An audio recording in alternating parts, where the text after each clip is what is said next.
Hi, this is Kerry Artek with Wicked Stocks, bringing you the daily Tesla report for Wednesday, November 30th, 2022. Before I jump into the charts, just want to encourage you to please click like each and every time you watch the daily Tesla report. It does help us out a great deal in being found on YouTube when people search for Tesla analysis. That also includes the daily Apple report. We upload both each and every day for your trading use.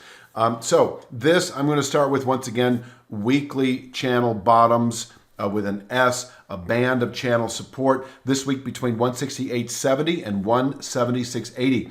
You can see I have them labeled still as 4-star support, multi-week containment, able to absorb selling through December and even well into the first quarter. This one-year channel bottom, once tested and has been now for the last 3 or 4 weeks, once tested, we can turn higher to 208.44, remains a 1 to 2 week target, and the mid 260s as we continue into later Q1. 208.44, I might as well jump to the near term chart here.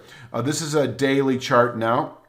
We have a near-term 2 to 3 week channel top at 188.66. I'm keeping it as a session containment level only. In other words, able to contain daily buying pressures. But in light of the fact that we came off of long-term support over the last few days, over the last week and a half, 188.66 is prone to violation. That is expected as an eventuality. And if we close today above 188.66, we should, within 3 to 5 days, continue on up to 208.44. 208.44 is a combination, 1 month channel top and 3 or 4 month descending 1/3 speed line. Trend defining over the midterm. In other words, as we move into January, February. So it would be a settlement above 208.44 that would tell me that, yeah, after having tested long-term support, this market can and should continue on up into the mid 260s over the following 3 to 5 weeks. That's best shown here at 263.68.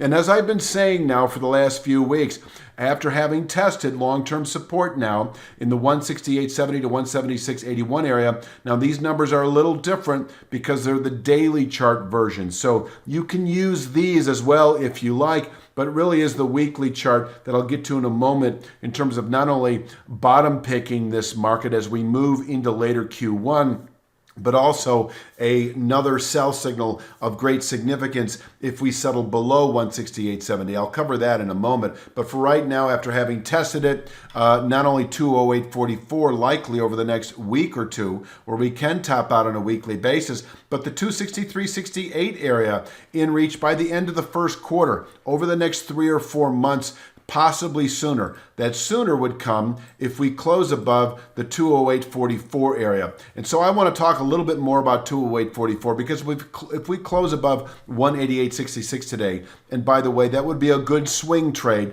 3 to 5 days up to 208.44, and that's also a good swing trade over the 2 to 3 week time horizon swing trade. In other words, 208.44 able to contain buying not only on a weekly basis, but perhaps into later December. And we can come off from here back into the 168.70 to 176.81 region within 2 or 3 weeks of testing 208.44. But if we happen to close above 208.44 sooner than later, in other words, we rally up there by the end of next week and we don't really back off and we eventually settle above this area within several days of approaching it, then we're probably just 3 to 5 weeks away from reaching this 263.68 region. So we may get up here potentially by the end of January, but we need to close above 208.44 for bullish momentum to sort of take off, and then price acceleration over the following 3 to 5 weeks into the 263.68 area. Just so you know, a wickedstocks.com membership delivers regular daily video analysis in the SPY and Triple Q, weekly video analysis in the S&P 500 index, the NASDAQ 100 index, and a U.S. Treasury ETF, and 2 individual stock pick videos every week. Check out our other content by clicking the link below.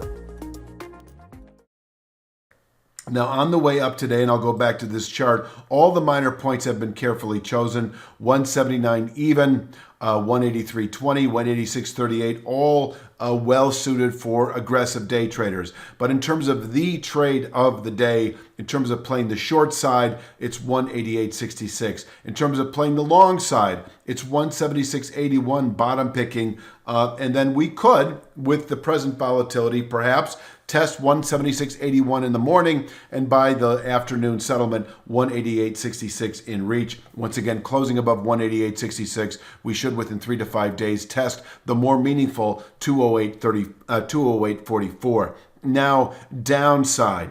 I don't anticipate it today, but it is possible that we close the day below the 168.70 long-term channel bottom. And if we do, and we were here about a week ago, and I will show that again now, that's the wrong image.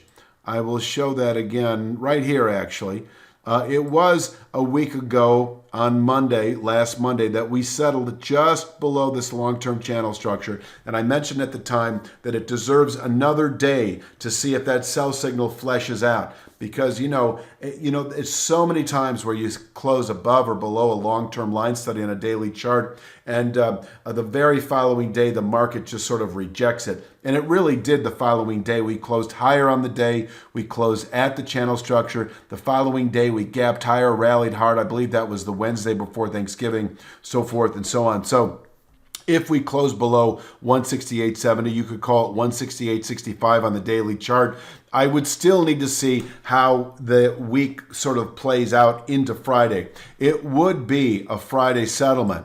Below 168.70 by a 1% margin, which I show here at 167.01. So if on Friday we settle 167.01 or lower, we enter another sell signal that should, over the following month or two, depending on volatility, reach the next channel support region in the 115.85 to 127.55 area, where we could bottom out on a monthly basis, possibly longer. But as I've been saying, if we do close below 168.70 and 172.94 and 176.81, that big wide 10-point zone, but it really is 168.70 by the 1% margin of 167.01 or lower on Friday, this entire stock could unravel entirely all the way back to A in the $28, $29 region. I know that's a bit dramatic, but I'm just going to put it out there because I've seen this before many times in the commodity markets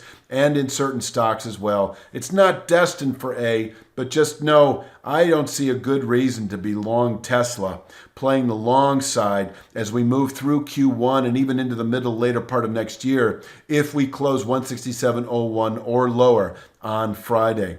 I think I pretty much covered it all for Wednesday's Daily Tesla Report. Please click like and subscribe. Subscribing provides you notification each and every time new content has been uploaded to the Wicked Stocks YouTube channel. That includes the Daily Tesla and Daily Apple Report. Watch both of them. And please pass the videos, share the videos if you would, with friends and colleagues. That's all I've got. I'll be back tomorrow with Thursday's Tesla Report, and you have a great evening.